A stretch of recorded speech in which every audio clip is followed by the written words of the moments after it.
Bien, vamos a grabar nuestra segunda parte de la clase. Esta vez vamos a revisar el concepto de teorías evolutivas. Vamos a hacer un poco de historia al respecto de este tema. Desde la antigüedad, la época de los griegos y los romanos, el hombre trató de buscar las respuestas a las preguntas fundamentales: ¿de dónde somos? ¿De dónde venimos? ¿Y hacia dónde vamos? Y evidentemente la pregunta lógica era cómo estábamos organizados, cómo la especie humana llegó a ser lo que es en la actualidad. Si nos fijamos, Anaximandro postuló que los animales surgieron del agua o limo calentado por el sol. Para los que no ubiquen, el limo es una sustancia muy semejante al barro que crece en los bordes de los ríos. Aristóteles concibió el mundo natural desde una concepción creacionista y estática. El concepto creacionista viene de muy antiguo y corresponde obviamente a la visión teológica que se tenía en ese contexto, vale decir que éramos criaturas de Dios. Evidentemente, recuerden que los griegos eran politeístas, por lo tanto no hablamos de un Dios único. El mismo Aristóteles genera lo que nosotros conocemos como la escala naturae. Si recuerdan, cuando alcanzamos a ver el tema de taxonomía, les comenté que este fue uno de los primeros criterios de clasificación de los seres vivos, desde la materia inerte hasta llegar obviamente al ser humano. Y a esta visión se le llamó la escala naturae o escala de la naturaleza, que va colocando a los seres vivos desde lo más simple a lo más complejo. Lo interesante de este postulado, a pesar de sus errores, que me imagino se habrán dado cuenta, coloca a las ballenas y marsopas separadas de los mamíferos, entre otros errores que pueden ir detectando en el camino. Pero a pesar de ello, lo interesante que tuvo fue generar un principio filosófico que se conoce como el reduccionismo, que es desde lo más simple a lo más complejo, no necesariamente lo más evolucionado, ojo con eso, de lo más simple a lo más complejo. Obviamente hoy día nosotros podemos decir que el ser humano no es lo más complejo propiamente tal, pero está dentro de los niveles altos, ¿eh? Así que para que lo vayan considerando. Si me apuran y me preguntan puntualmente qué estructura es la más compleja, está dentro de este grupo, particularmente los delfines. Son los seres vivos considerados más complejos puntualmente en la biología. De ella llegamos a la época un poco más moderna, con Carlos Linneo, que fue el que estableció el sistema taxonómico y que de alguna manera también le interesó entender la evolución de los seres vivos, es decir, cómo los individuos cambiaban en el tiempo. Recordar que la palabra evolución significa cambiar y mutación también significa cambiar. La diferencia entre una y otra es que la evolución es a lo largo de una gran cantidad de tiempo, y esto lo empezó a establecer de alguna manera Linneo. En cambio, la mutación son cambios que se dan de manera temporal o dentro de un grupo en particular. Bueno, este señor, Georges Louis Leclerc, también conocido como el Conde de Buffon, él establecía puntualmente que los individuos mutaban de manera infinita, y esa mutación infinita o cambio infinito era equivalente también a la palabra evolución. Aparece en escena un señor con un apellido que ya obviamente nos suena de manera particular, que es Erasmus Darwin. Este señor es el antepasado directo, es el abuelo de Charles Darwin y es el que enuncia el concepto de la existencia de un ancestro común. De alguna manera él indica que los seres vivos provenimos desde individuos primitivos, antiguos, pero que han ido dando paso a las conversiones más modernas o a los sujetos con cambios más avanzados, por decirlo de otra manera. Después saltamos a otro personaje muy importante, Jean-Baptiste Lamarck. Podríamos decir que él es el que enuncia la primera teoría evolutiva moderna. Las anteriores eran cercanías o postulados cercanos al tema, pero no necesariamente fueron teorías propiamente tales. Lamarck postula que los organismos son guiados por una fuerza innata, una fuerza que viene del nacimiento, como un espíritu, una especie de eh, llamado de la naturaleza, que les permite sobreponerse a la diversidad del medio. De alguna manera, aquí aparece el concepto de la adaptación. Lamarck obviamente es un personaje bastante interesante. Cuenta la leyenda que este señor, de origen aristócrata, adquiere una especie de mina del carbón y ahí se dedica a observar a los trabajadores que eh, obraban ahí. Y le llamaba la atención que generación tras generación los individuos obviamente iban mejorando su arquitectura, su arquetipo físico a partir del trabajo forzado que tenían. Esa observación, que la hizo durante cerca de 10 a 15 años, le permitió de alguna manera predecir estos mecanismos de adaptación de alguna manera forzada, y por eso que él indica innata, porque los hijos de los obreros terminaban teniendo las mismas características que sus padres. Como en aquella época no era bien visto dar ejemplos con humanos, a él se le ocurrió la brillante idea de hacer esta misma referencia pero con jirafas. De ahí vamos a mostrar un esquema que muestra esta perspectiva. Otro personaje más o menos contemporáneo con Lamarck es Georges Cuvier. Este señor plantea una teoría bastante interesante, la teoría del catastrofismo. Él de alguna manera nos indica que ocurrieron una gran cantidad de catástrofes naturales y esas provocaron la extinción de gran cantidad de seres vivos, fenómeno que mencioné durante la clase pasada. Lo interesante de las catástrofes es que cada vez que se producía una de ellas, esto provocaba o daba la posibilidad de la creación de nuevos seres vivos o, en su efecto, de la mutación y adaptación de los que quedaron. Por lo tanto, permitía un mayor desarrollo de los seres vivos. De alguna manera, es lo que nosotros estamos observando hoy día con cada cataclismo, con cada evento como por ejemplo el mismo coronavirus, que de alguna manera va a provocar un cambio en la naturaleza y en los individuos que sobrevivan a la enfermedad. Eso es lo que se postula. Después aparece el señor William Smith. Este señor reconoce los trabajos anteriores y trata de reunir la mayor cantidad de evidencia para poder reconstruir la historia evolutiva de los seres vivos. Por eso que se habla de las secuencias fósiles. Bueno, William Smith fue tan relevante en este plano que se crea en Estados Unidos lo que se llama el Instituto Smithsoniano, que es el encargado de almacenar todos los fósiles que él recolectó y obviamente los de sus herederos. Hoy día es una de las colecciones más importantes que se encuentran, particularmente en el estado de Washington, muy cerca del Capitolio.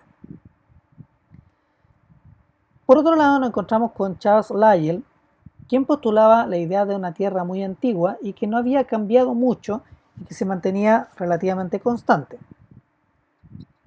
Este parámetro de Lyell estaba asociado a lo que era su fiel creencia en el Antiguo Testamento. Él planteaba que Dios creó la Tierra y el universo y obviamente al hombre y que estos no han cambiado prácticamente en nada, lo cual obviamente era parte de su fe. Fue gran amigo de Darwin, pero a su vez también tuvo grandes discusiones desde el punto de vista teológico con él mismo. Este es como un resumen, una especie de línea temporal que nos va mostrando cada uno de los personajes, dejando para el final a los dos más relevantes, Charles Darwin y Alfred Wallace, que van a ser nuestros dos personajes centrales que van a generar la teoría evolutiva más potente que solamente ha sido modificada hoy día con la presencia de la tecnología y la genética particularmente. La teoría de ellos se conoció entonces como la selección natural. Una pequeña biografía de Darwin. Charles Darwin nace el 12 de febrero de 1809 en un poblado al interior del Reino Unido y fallece el 19 de abril en su casa conocida con el nombre de Down House. Dentro de la parentela de los familiares de Darwin tenemos a Erasmus Darwin, que era su abuelo, Robert Warren Darwin, que fue su padre, un gran médico connotado puntualmente en Inglaterra. Por cierto, Erasmus Darwin era naturalista, que sería como el equivalente entre un biólogo y un ecologista en la actualidad. Y Charles, que de alguna manera hereda el gusto del naturalismo de su abuelo, pero en contra de los deseos de su padre. Esta es una caricatura bastante interesante que fue publicada en España por un artista que no solamente le dedicó espacio a Darwin, sino que a muchos otros grandes científicos de la época antigua. El cómic, que lamentablemente no está disponible en Chile, estos son solamente algunos pantallazos que logré encontrar por ahí, se llama La evolución de la teoría. Aquí nos cuenta puntualmente parte de la historia que yo ya les acabo de comentar, que Darwin nace en 1809, el 12 de febrero, y en la casa de la familia en Shrewsbury, Inglaterra. Su padre, un médico bastante estricto, como se menciona acá, y un hombre con bastante poca paciencia puntualmente para otras cosas que no fuera la ciencia exacta, toma la decisión de que su hijo estudie medicina igual que él, y obviamente lo fuerza para toda esa perspectiva. Su abuelo, que no era muy cercano a la familia en términos estrictos, porque tuvo dos matrimonios y entre ellos obviamente nace Robert Darwin, que es el padre de Charles, no era muy cercano en ese contexto. Por eso que Darwin crece conociendo los textos, los materiales de estudio de su abuelo, pero sin tener una cercanía directamente con él. Sin embargo, Darwin siempre fue un apasionado por la ciencia. Le llamaba la atención la química y seguía obviamente también gran parte de los pasos de su hermano mayor, que paradójicamente se llama igual que su abuelo, Erasmus. Pero lo de él era la naturaleza. A él le encantaba mirar insectos, arácnidos, aves y cuanta cosa biológica que se movía obviamente por el campo y por las zonas cercanas a las riberas de ríos. Su gusto por esto lo lleva finalmente entonces a embarcarse a recorrer el mundo en busca obviamente de mayor información. Aquí lo tenemos en otra perspectiva, también observando el entorno. Llamaba la atención justamente la diversidad de insectos que existía en el lugar. Y su pregunta lógica era, ¿por qué había tanta diversidad? ¿Por qué eran tan distintos los organismos entre sí?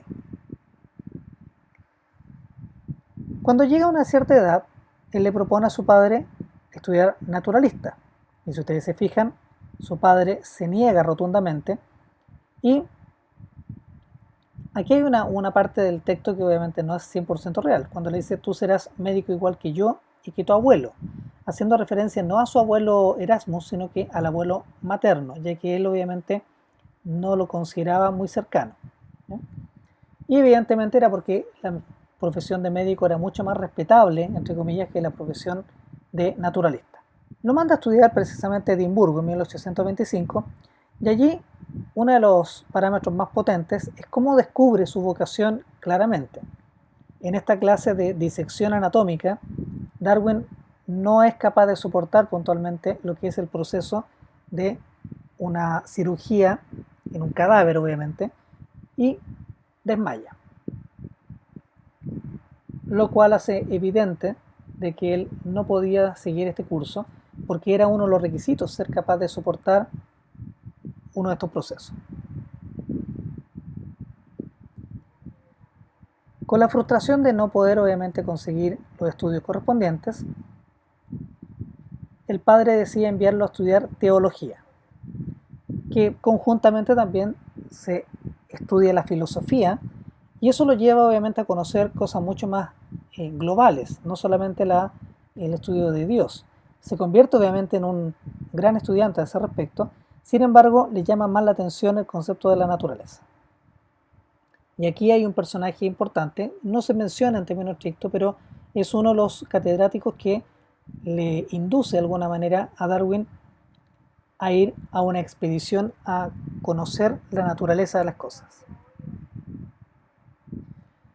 Así es como entonces, el 27 de diciembre de 1831, Darwin se embarca en lo que es el HMS Beagle, que es una embarcación británica, que tenía como objetivo recorrer las comarcas que eran colonias inglesas de distintos lugares y obviamente ir en busca de especias y asegurar la permanencia del Reino Unido en ellas. En esta parte del cómics se relatan obviamente las situaciones paradójicas de que obviamente él no era un buen navegante y que tuvo que acostumbrarse puntualmente a lo que fue este viaje.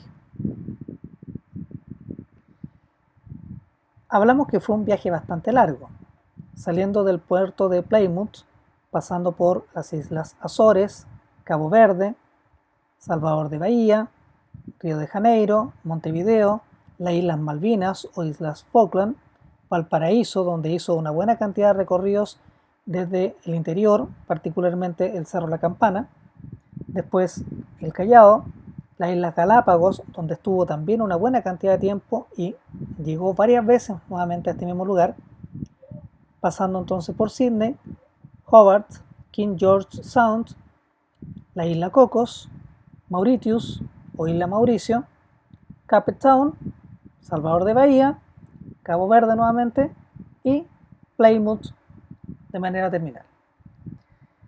El capitán de navío a cargo del HMS Beagle fue Robert Fitzroy, o tengan en cuenta, el nombre de este señor porque después lo vamos a ver asociado a uno de los árboles nativos de Chile. Doy la pista, es el alerce. Aquí vemos como cuando Darwin se bajaba de la embarcación, lo que hacía era precisamente recolectar insectos, aves y distintos otros seres vivos para estudiarlos y ir generando un criterio de clasificación mucho más amplio. Tienen que considerar de que en la época de Linneo se hizo la observación desde los organismos que vivían en Europa solamente. En cambio, Darwin recoge información de distintas partes del mundo.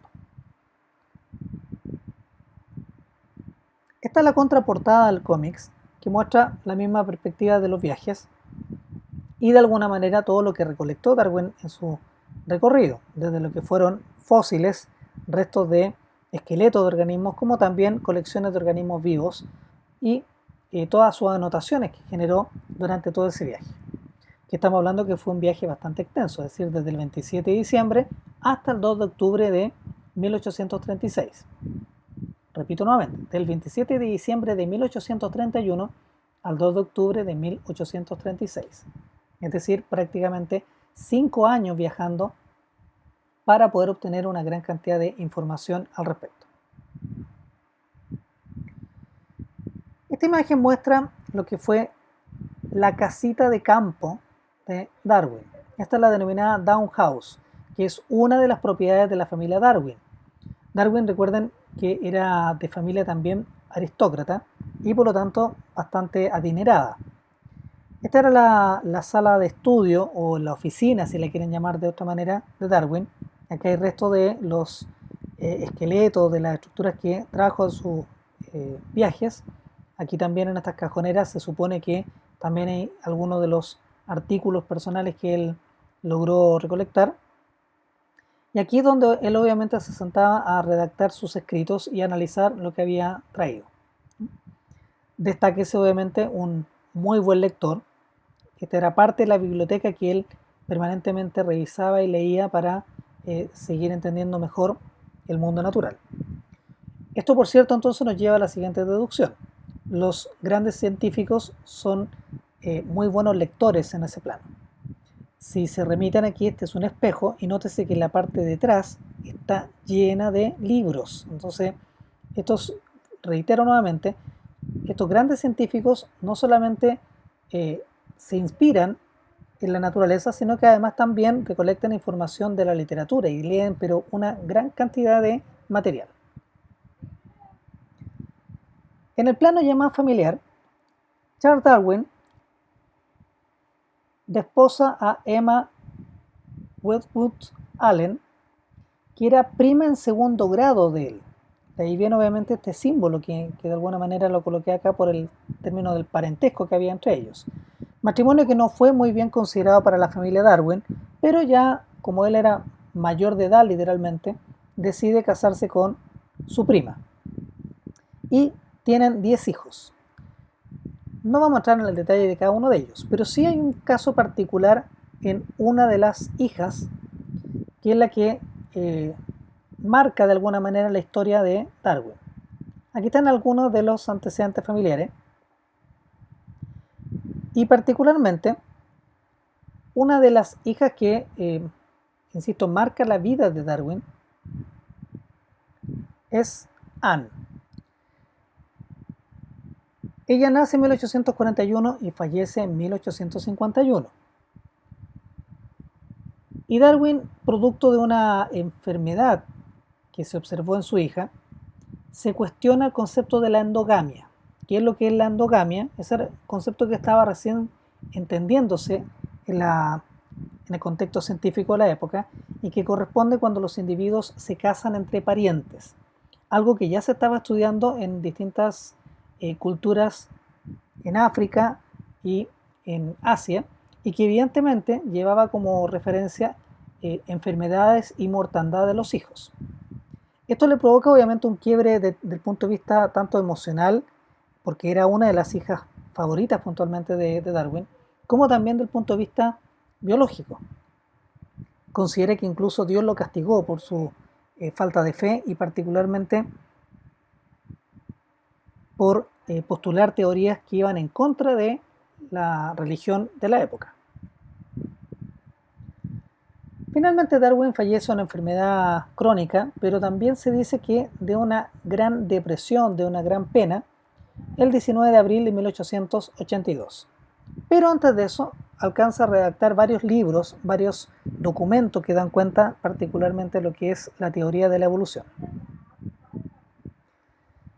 Sin embargo, y a pesar de lo potente de su teoría, fue muy criticado por distintas instituciones, especialmente de origen cristiano, católico de la época, porque claramente Darwin contrapuso la teoría del creacionismo, si le podemos llamar de alguna manera, con respecto a esta teoría de la evolución.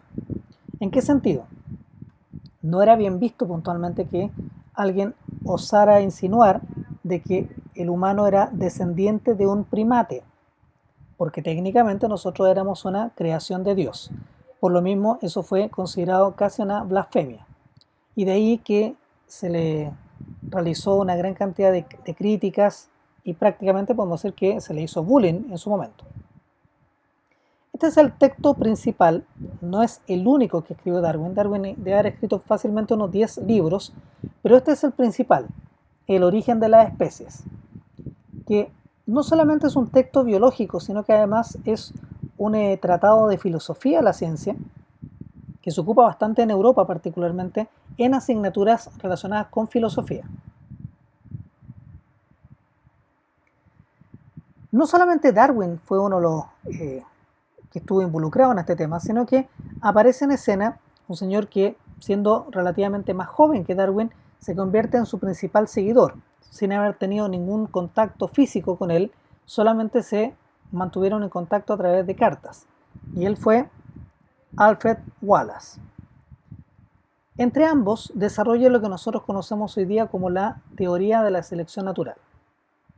Teoría que, por cierto, ya es apoyada desde el punto de vista eclesiástico. Este grabado nos muestra claramente la idea de los co-descubridores de la teoría de la evolución por selección natural, Alfred Wallace y Charles Darwin.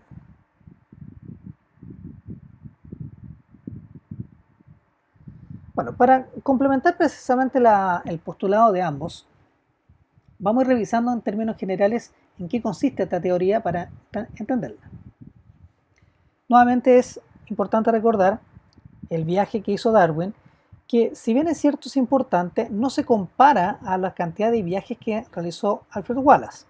De ahí vamos a tratar de revisar un mini video que es de una institución mexicana particularmente, que nos cuenta un poco lo que es la teoría de Darwin y Wallace desde una visión muy didáctica, por decirlo de alguna manera.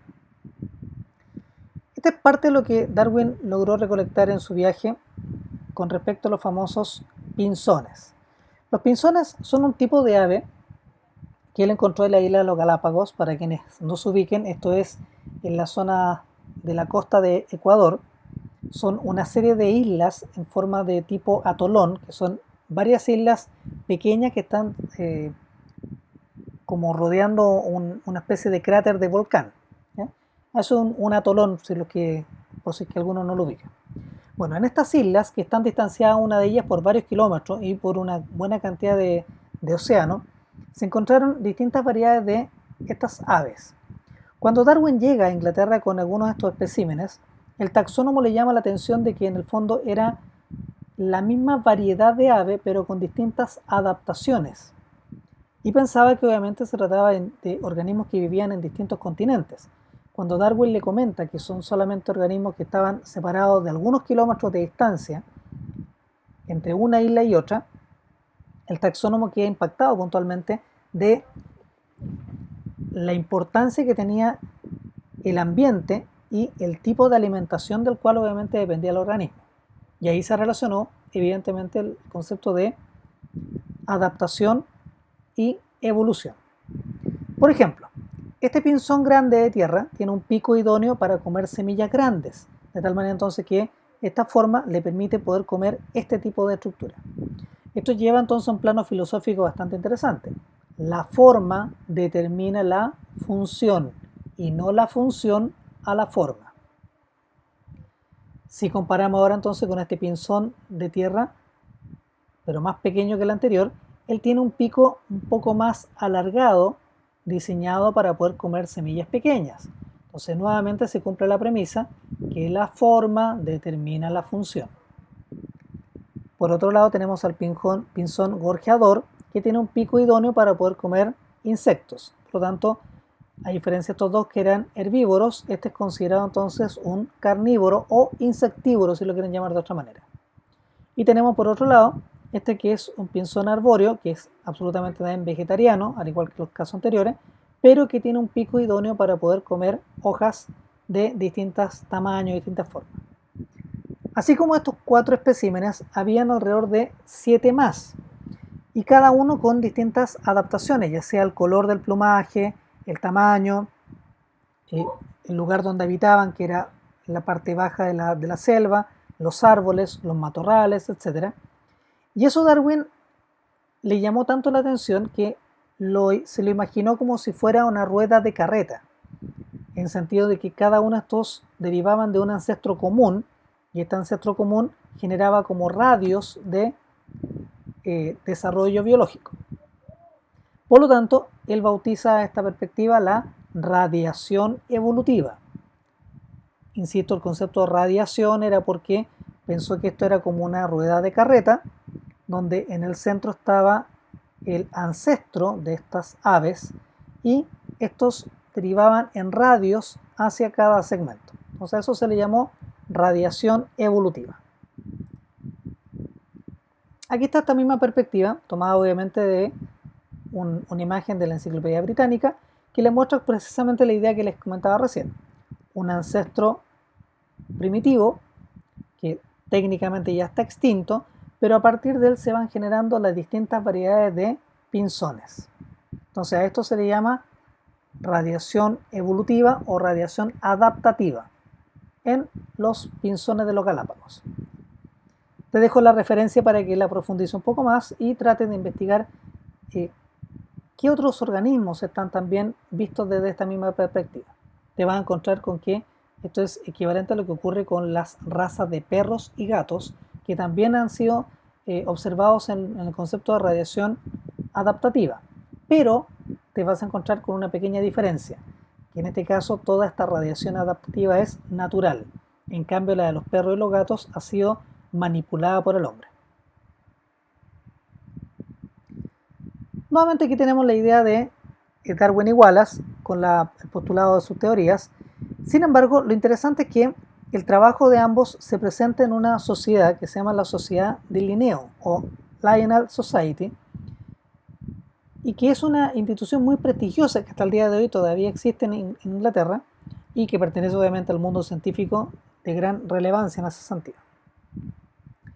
Este es el video que les comentaba recién, que lo vamos a tratar de ver en detalle, donde se indica un parámetro bien particular, que es como una especie de pelea de la ciencia. Veámoslo. Grandes peleas de la ciencia. Hoy, Darwin versus Wallace. En el siglo XIX, dos ingleses muy aventureros se preguntaron casi las mismas cosas y llegaron casi a las mismas conclusiones, pero de cada uno por su lado. Esto los llevó a una de las más respetuosas, pero no por eso menos interesantes, peleas de la ciencia. Uno llevaba por nombre Charles Darwin, el otro Alfred Wallace. A los 22 años, Darwin abordó el legendario HMS Beagle, que lo llevó por infinidad de lugares del mundo. Las Islas Canarias, Cabo Verde, Salvador de Bahía, la Patagonia, el Estrecho de Magallanes, las Islas Galápagos, Australia, Tasmania. ¡Oh, qué agotador! En esos viajes, Darwin se fue transformando en un naturalista autodidacta y empezó a entender el valor de los especímenes que se cruzaba en el camino. Cuando regresó a Inglaterra, el joven Carlitos se hizo famoso por sus viajes. De golpe y porrazo, Darwin era celebrado por los miembros más selectos de la ciencia británica que se interesaron por estudiar el material que había recolectado. Mientras tanto, otro británico, Alfred Wallace, hacía viajes por otros lugares inhóspitos con la misma ansiedad por responder por qué existían tantos seres vivos tan diversos. Alfredito estuvo casi 10 años recorriendo el mundo, haciendo anotaciones y tratando de averiguar cuál era el mecanismo por el cual las especies evolucionaban. Así, Wallace reunió más de 125.000 especímenes a lo largo de 70 viajes. Bien, pero ¿cuál fue el problema entre estos dos curiosos? El problema fue que en 1858, Wallace le mandó una carta a Charles Darwin en la que incluyó un ensayo sobre la tendencia de las variedades de apartarse indefinidamente del tipo original. Es decir, palabras más, palabras menos, la teoría que estaba desarrollando Darwin hacía 20 años. Si bien habían ciertas diferencias, ambos afirmaban que existía un cambio perpetuo en el mundo y en los organismos que lo habitan. Es decir, los organismos cambian permanentemente. Tanto Carlos como Alfredo señalaron que cada grupo de organismos procedía de un antecesor común. Por lo tanto, había un origen único para todos los seres vivos, formulando entre los dos la teoría de la selección natural. Darwin le comunicó todo el asunto a su amigo Charles Lyell y le pidió su apoyo para una publicación inmediata y conjunta de sus trabajos y de los de Wallace en una prestigiosa institución, la Lion Society. Pero, ¿cómo? ¿Una publicación conjunta de ambos naturalistas? ¿No van a pelearse? ¿No hay piñas, gritos y tole tole? Bueno, en realidad, no. Al año siguiente, en 1859, Charles Darwin publicó su libro El origen de las especies, piedra fundacional de la biología evolutiva. A partir de esta publicación, Wallace se convirtió en uno de los defensores más acérrimos de la teoría de la selección natural de Darwin. Wallace se encargó de defenderla escribiendo distintos artículos que refutaban los dichos y teorías que iban en contra de las ideas darwinianas. De hecho, en 1889, y tras la muerte de Darwin, Wallace acuñó la palabra darwinismo para enmarcar sus propias ideas, tanto como las del difunto Darwinito. Si bien no hubo mucha pelea, hubo un claro ganador. Los libros de Darwin definieron el camino a seguir para los biólogos de todo el mundo, mientras que Wallace no tuvo gran reconocimiento y su nombre surca los siglos sin pena ni gloria. Al final, sobrevivió el más fuerte. Proyecto G, quinta temporada. Bien, de acuerdo a lo que vimos, la teoría de Darwin se va a basar fundamentalmente en varios hechos y posteriormente en inferencias. Si se fijan, el hecho número uno, que fue obtenido por Darwin a través de la literatura, todo lo que logró investigar y lo que leyó, es un potencial aumento exponencial de las poblaciones, es decir, las poblaciones crecen de manera muy rápida. Esto igual lo vamos a ver en el segundo semestre cuando analicemos el tema de ecología. Los autores de este postulado, que es una teoría muy potente, fueron los señores Paley y particularmente Thomas Malthus, que es un matemático que desarrolla teoremas y postulados bastante interesantes respecto al crecimiento poblacional. Más adelante, insisto, vamos a comentar a Malthus en relación a lo que es estos dos puntos, el hecho número 1 y el hecho número 3. El hecho número 2 establece la estabilidad y la dinámica de las poblaciones, vale decir, cuando las poblaciones tienen abundancia de comida y están en un lugar libre de cacería o libre de presión selectiva, entiéndase que no tiene mucha mortalidad, la población se mantiene relativamente estable, vale decir, no cambia mucho. Esto es una observación universal. Dicho de otra manera, si nosotros nos sentimos cómodos en un lugar, tendemos puntualmente a vegetar, por decirlo de alguna manera, y no cambiamos mucho. Nos mantenemos siempre haciendo lo mismo. Si se fijan en lo que nos ha ocurrido puntualmente con este tema del coronavirus, que el hecho de cambiar de actividad nos ha llevado obviamente a una especie de caos y a una crisis interna, porque estamos tan acostumbrados a hacer siempre lo mismo, que cuando nos tocó hacer algo diferente, nos provocó un quiebre. El hecho número 3, que también lo podemos llegar a observar en este minuto, es la limitación de los recursos. Cuando hay escasez, se provoca lo que se llama la presión selectiva sobre una población. Entonces ahora ya deja de ser estable. Se provoca obviamente este parámetro, que este es el punto que finalmente dedujo Malthus a partir del hecho número 1 y el hecho número 3. Si las poblaciones crecen de manera muy grande y los recursos se empiezan a limitar, es decir, hay menos comida y hay mucha población, por inferencia o por deducción lógica se produce la lucha de la existencia entre los individuos. Si esto ahora lo sumamos a el hecho número 4, que habla de la unicidad del individuo, ¿qué tiene que ver con esto? Si las poblaciones se vuelven estables y la dinámica poblacional es muy simple, los individuos se tienden a ser uniformes, a eso se refiere la unicidad. Es decir, si toda una camada de perros son iguales, no hay mucha variedad y eso puede significar la muerte de toda la población si se provoca puntualmente la lucha de la existencia. Esto fue obviamente observado por los criadores de animales y evidentemente los taxónomos. Sin embargo, y a pesar de la unicidad, cada cierto tiempo aparecen individuos que son diferentes. A esto se le llamó herencia de variación individual y fue observado obviamente por los criadores. Cada cierto tiempo y cuando los cruces se hacían de manera controlada o dirigida, aparecían por ejemplo perros o gatos con aspectos distintos al resto de la camada y esos a veces se favorecían cuando se producía la lucha de la existencia. Por lo tanto, eso generó una inferencia número 2, sobrevida individual diferencial o selección natural, que fue el postulado que finalmente adopta Darwin y Wallace. ¿A qué se refiere esto? Que sobrevive el más apto, no el más fuerte. Aquí tiene que entenderse que aquel que esté mejor adaptado para una condición es el que va a sobrevivir. Y la adaptación no tiene que ver nada con el tema de la fuerza o el tamaño, sino que particularmente con las habilidades que tenga el individuo para sobrevivir en ese entorno. Si esto se da a través de generación tras generación, estamos en presencia de evolución. Por eso entonces que la selección natural es el mecanismo por el cual los individuos van a evolucionar. No significa entonces que la evolución es selección natural, sino que al revés. Para que exista evolución, tiene que haber selección natural. Y para que exista selección natural, tiene que haber lucha por la existencia entre los individuos. Un concepto bastante particular que ocupan muchos científicos es el concepto de el embudo o cuello de botella, que en algún momento lo vamos a explicar con más detalle. Te lo dejo como referencia para que lo profundices. Este es el esquema que representa la teoría de Jean-Baptiste Lamarck.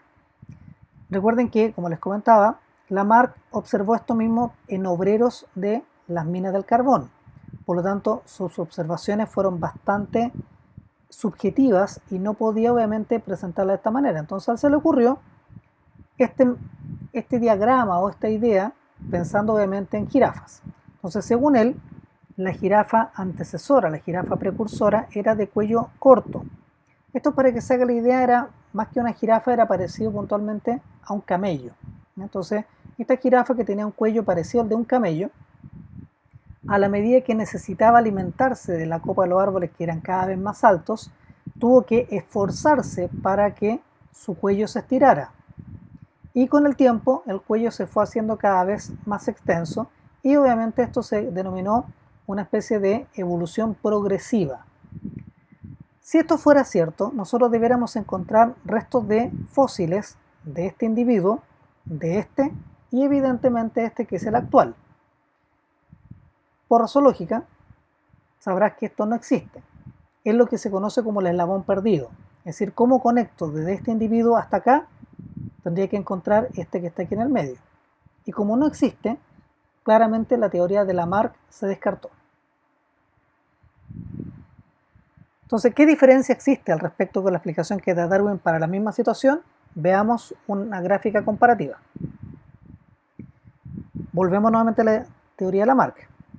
Jirafas de cuello corto, jirafas de cuello intermedio, jirafas de cuello alto, de manera progresiva en el tiempo. Y por una presión de alimentación. Necesitaban comer y por eso que tuvieron que ir estirando su cuello. Bueno, Darwin, para la misma idea, presenta de que los individuos que inicialmente tenían una unicidad, es decir, eran todos iguales, de pronto nace un individuo con mutación, es decir, distinto. Esta mutación obviamente era el cuello más largo, que claramente es rara. ¿Ya? Es como cuando, por ejemplo, alguien en la familia nace con ojos de un color distinto y uno se pregunta ¿por qué? Bueno, debe haber una razón para eso. Y en este caso, esta jirafa que nació con el cuello largo, de alguna manera tuvo más ventajas de sobrevivencia que esta que tenía el cuello más corto.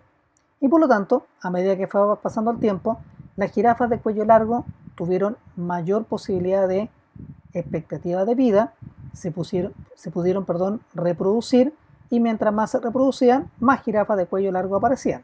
Y por lo tanto, las pobres jirafitas de cuello corto se fueron extinguiendo en el camino, hasta finalmente dejar solamente jirafas de cuello largo. Esta es la misma perspectiva, pero un poco más cruenta, mostrando obviamente qué pasa cuando las jirafas de cuello corto empiezan a perecer por la falta de alimentación. Es la misma perspectiva, pero mostrada obviamente un poco más fuerte y diferenciando claramente con el concepto de Lamarck, que esto se iba haciendo de manera gradual. Por eso que en algunos casos el mecanismo de Lamarck fue conocido como el gradualismo o la herencia de los caracteres adquiridos. Ese es el otro nombre que se le da a la teoría de Lamarck, herencia de los caracteres adquiridos o gradualismo evolutivo.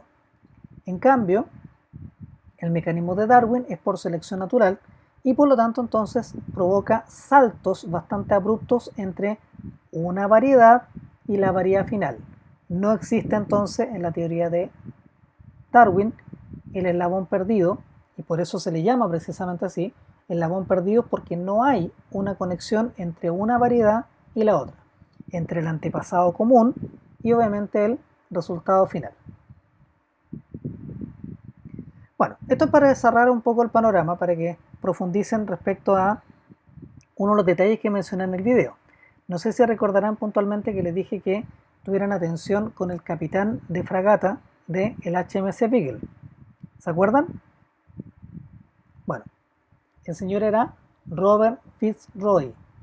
¿Y qué importancia tiene? Bueno, si aquí observamos las categorías taxonómicas a las que pertenece nuestro árbol nativo de América y particularmente de Chile, que es el alerce, los taxónomos descubrieron, o más que descubrirlo, determinaron que obviamente pertenece al dominio Eukarya, al reino Plantae, a la división Spermatófita, a la clase Coniferae, al orden Cupresales, a la familia Cupresaceae o Pinacea, que es más o menos la misma, Y aquí viene lo interesante, al género Fitzroya. Este término se produjo porque fue Robert Fitzroy quien hizo la detección y llevó obviamente parte de este árbol para ser reconocido en la Linnean Society. Y en honor a él, obviamente, al árbol se le bautizó con el nombre de Fitzroya cupresoides, en honor a Roger Fitzroy. Si ustedes averiguan por ahí, se van a encontrar que Fitzroy fue un personaje bastante también reconocido en Sudamérica. Tanto es así que en la Patagonia, por el lado argentino, existe justamente el Parque Nacional Fitzroy. ¿Ya? Así que para que lo investiguen por ahí. Esto es solamente un dato de que hay muchos nombres científicos que tienen que ver con el autor que los describe o con la persona que obviamente presentó sus registros hacia la Linnean Society. Bien, nuestra próxima sesión va a ser evidencias evolutivas. Vamos a ir explicando cuáles son las evidencias que existen para que podamos entender la evolución. Fundamentalmente son 4: los fósiles, la anatomía, la embriología y la bioquímica. Nos vemos entonces en la próxima clase con este tema. Traten de ir avanzando a la medida de lo posible. Nos vemos y cuídense mucho.